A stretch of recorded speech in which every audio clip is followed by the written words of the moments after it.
Consumer spending has been running hot, but for months the opposition has been insisting that government spending is fueling inflation. The point being made is that government spending, that public demand as it's called, is increasing demand. It's putting upward pressure on inflation. But under questioning from Labor and Liberal MPs in Canberra on Friday, RBA Governor Michelle Bullock poured cold water over that idea. I want to be clear that public demand is not the main game at the moment. Despite previously noting public sector demand was running too hot, the Governor said the central bank and the Albanese government are completely aligned on keeping unemployment as low as possible while also tackling inflation. She added that a large chunk of demand also came from state governments, which have to spend on health, education, aged care and infrastructure. She's exactly right. If you think about it, public demand is roughly a quarter of the economy and consumption is more like 55%. Wages have fallen a long way short of what's happened to prices. Interest costs have roared up.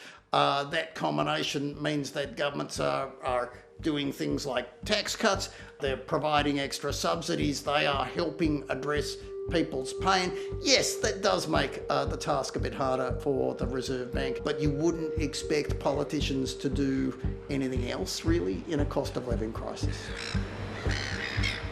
Despite tax cuts hitting people's pockets in July, consumers are opting to save them.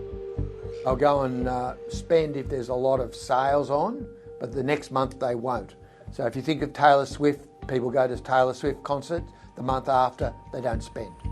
Australians say 13 rate rises from the Reserve Bank since May 2022 are hurting. It's just difficult, Got 2 kids, 2 cars.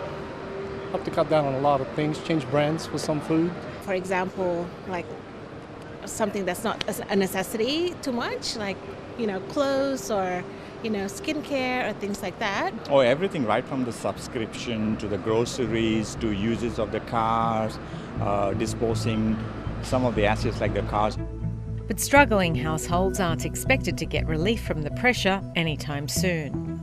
The RBA Governor has warned that it's premature to be thinking about interest rate cuts this year, but that its strategy could change depending on economic conditions. Inflation is still too high, and in underlying terms, it isn't expected to be back in the top of the band until the end of next year.